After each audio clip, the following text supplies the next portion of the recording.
Continuamos entonces sobre nuestro tema, los mitos. Los mitos. ¿Qué son?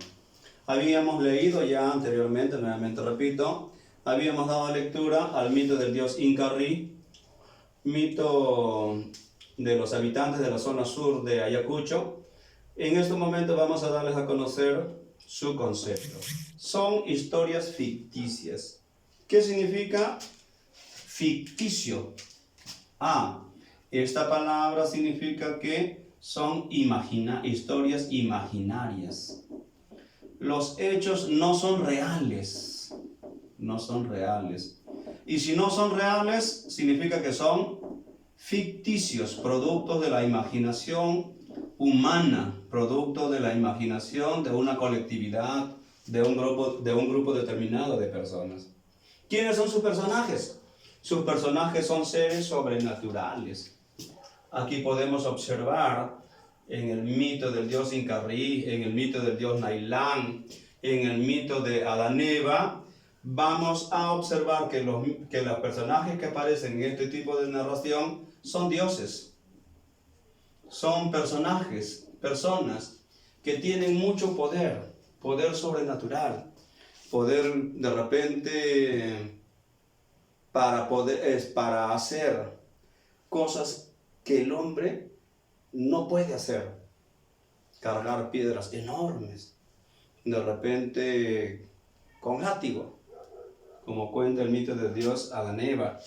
Muy bien, entonces los personajes que aparecen en los mitos vienen a ser seres sobrenaturales, generalmente dioses. ¿Cuál es la finalidad? Acá, mucha atención. Porque muchas veces en las preguntas vamos a decir, de evaluación, te preguntan, ¿no? ¿Cuál es la finalidad? ¿Cuál es el propósito? El propósito. ¿Con qué fin se ha hecho el mito, por decir? Entonces, los mitos se han hecho con el fin de explicar el origen del universo, el origen del mundo, cómo nació el mundo. Eso cuentan, eso narran, eso explican el origen del mundo. Otra finalidad, expresan los sentimientos de una comunidad, el sentir, su cosmovisión, su idiosincrasia. Expresan entonces los mitos los sentimientos, el amor, la solidaridad entre los integrantes de una comunidad determinada. También vamos a decir que la finalidad del mito es que es una narración popular y que ha llegado a nosotros de generación en generación, transmitida de esta manera. Entonces vamos a decir que los mitos han sido pues o son creaciones orales y luego han llegado hasta nosotros de generación en generación. El padre contaba al hijo, el hijo contaba a su hijo y así sucesivamente hasta que ha llegado a nosotros para poder darle una explicación a aquellas interrogantes que se hace todo ser humano. ¿Y quién creó al mundo? Ya nosotros que tenemos una orientación occidental, si yo les pregunto ¿quién creó el mundo? Ustedes me van a decir Dios. Pero acá en estos mitos antiguos, en estos mitos del Perú profundo, vamos a decir, no se conocía todavía la existencia del Dios español o de los dioses españoles. Pero los pobladores de nuestro antiguo Perú tuvieron pues la capacidad, aunque muchos dicen, los incas fueron un pueblo inculto, falso. Los incas tuvieron literatura. Claro, una de las características de esta literatura es que fue oral.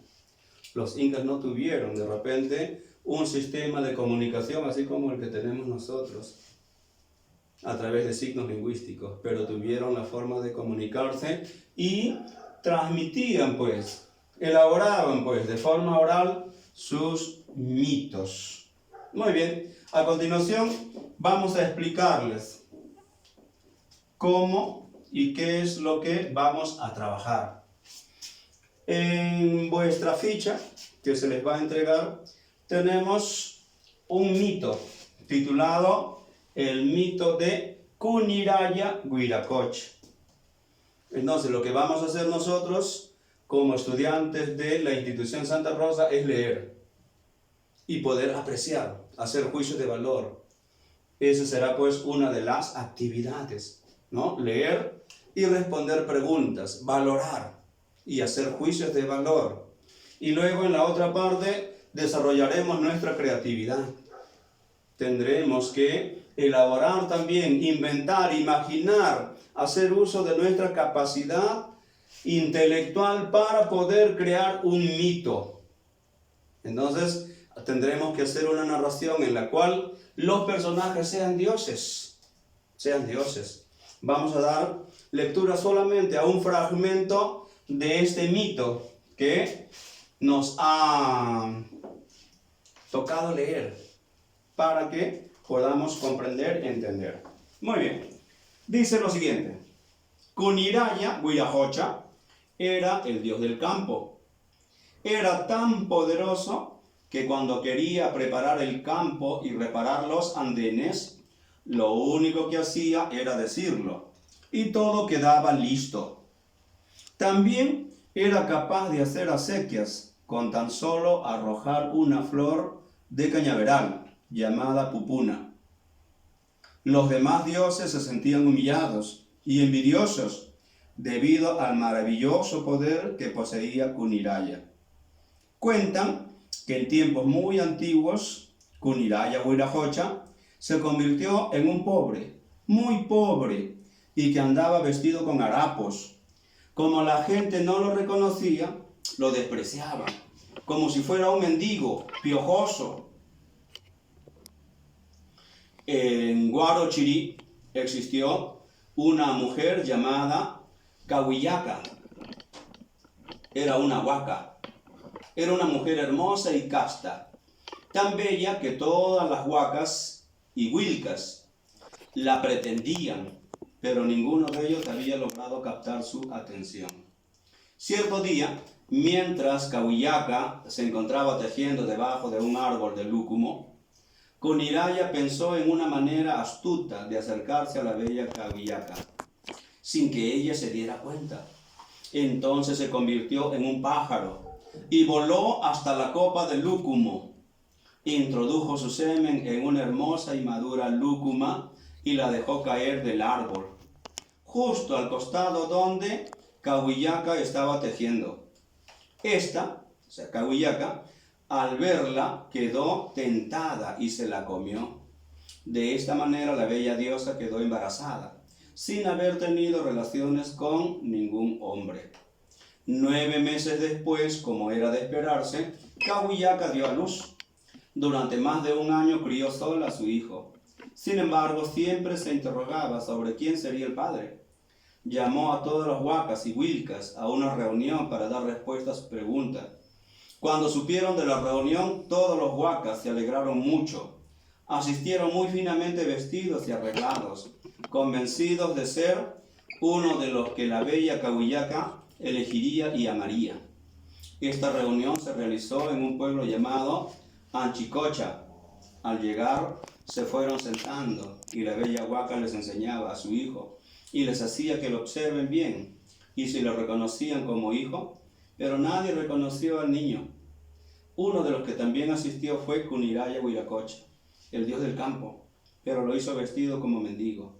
Así que Cahuillaca no le preguntó a él, pues le parecía imposible que su hijo hubiese sido engendrado por ese hombre tan pobre. Ante la negativa de todos los preguntados de reconocer al niño, Cahuillaca tuvo una idea. Colocaría al niño en el piso y dejaría que vaya gateando hasta donde se encontraba su padre. Muy bien, entonces este es un fragmento de la lectura literaria para esta semana. Lo que vamos a hacer, chicos y chicas, es contestar las siguientes interrogantes. En el cuaderno, lógicamente, ¿ya? La primera interrogante que vamos a responder es, debes mencionar quiénes son los personajes, en orden de aparición. Luego, ¿cómo se hizo Kuniraya para embarazar a Cahuillaca? ¿Por qué todas las huacas y huilcas querían casarse con Cahuillaca? después de cuánto tiempo Cahuillaca decidió averiguar quién era el padre de su hijo. ¿Qué ideó Cahuillaca para saber quién era el padre de su hijo? ¿Cómo reaccionó Cahuillaca cuando se enteró de quién era el padre de su bebé? ¿Qué comportamiento tuvo Cuniraya con cada animal que se encontró? También vamos a hacer juicios de valor. ¿Es correcta la actitud de Cuniraya al engañar a Cahuillaca? ¿Por qué? Cuniraya tomó a la fuerza a la hija menor de Urpa Huachaj. ¿Qué sanción le darías a este personaje? Cuniraya auguró un buen porvenir a todos los animales que le daban buenas noticias y maldijo a quienes, por el contrario, le daban malas noticias. ¿Crees que una persona debe sancionar a otra porque no está de acuerdo con la respuesta que le dan? Explícalo. Y aquí viene lo más importante, niños y niñas del primer año de secundaria. Vamos a demostrar nuestra creatividad porque la clase de hoy está diseñada para dos cosas. Uno, para comprender textos y otro para poder elaborar, producir. Vamos a utilizar nuestra imaginación para lo siguiente, les explico. Entonces nosotros lo que vamos a crear es un mito. La extensión puede ser de 10 líneas, ¿ya? Corto nada más. Y vamos a responder a la pregunta, ¿cómo apareció la luna? Entonces imagínate tú cómo habrá sido la aparición de la luna, ¿ya? Ese mito vamos a crear. Entonces vamos a inventar con todos los elementos que tiene una narración. Llámese el inicio, el nudo y el desenlace. En el inicio, lógicamente, que ustedes colocarán quiénes son los personajes que van a intervenir, cuál es el ambiente y también la hora en que sucede la historia. Y luego en el nudo, una situación conflictiva, problemática. Aquí el nudo será pues, ¿y cómo apareció la luna allí, no? ¿De qué manera? ¿De qué forma? Entonces ustedes en su narración van a imaginar de qué forma apareció la luna, pero desde el punto de vista imaginario, no desde el punto de vista científico. Y también en la parte final, que viene a ser ya el epílogo o el final de la historia, en la cual el problema que hemos encontrado se va a solucionar. Puedes tal vez guiarte de los dos mitos que hemos analizado el día de hoy. El primero, el mito del dios Incarrí, y el segundo, que hemos leído un fragmento nada más, titulado el mito de Cuniraya Huiracocha. Entonces, de esta manera vamos a demostrar nuestra creatividad. Ojo, un dato sumamente importante. Para que nosotros podamos hacer nuestro trabajo, no olvidar lo siguiente, ¿ya? Que es lo que vamos a evaluar. Y para que tu texto esté bien elaborado, debe tener las siguientes características. Características del texto. Primer característica, ojo, adecuación. Adecuación. Segunda característica, cohesión. Luego tenemos coherencia. Y finalmente, ortografía. Profesor, ¿y qué es adecuación? Tu texto que vas a escribir tiene que ser adecuado a nuestro contexto. A nuestro contexto significa a nuestra institución educativa, dónde estamos, dónde vivimos, dónde nos desenvolvemos. No me van a crear, pues, por decir, si fuera un cuento, no me van a contar un cuento donde hayan elefantes. Entonces no tendría adecuación. ¿Por qué? Porque elefantes no hay en Ica. Tenemos que coger para nuestra narración elementos de nuestra localidad. Cohesión, uso correcto o escritura correcta de las oraciones. Los profesores de comunicación tenemos bastante dificultad para poder enseñar a nuestros niños que los textos deben ser cohesionados. Uso de conectores, uso de referentes. También coherencia es sumamente importante. Que tu texto no tenga digresiones. Que el tema que tú vas a abordar lo desarrolles en forma lineal.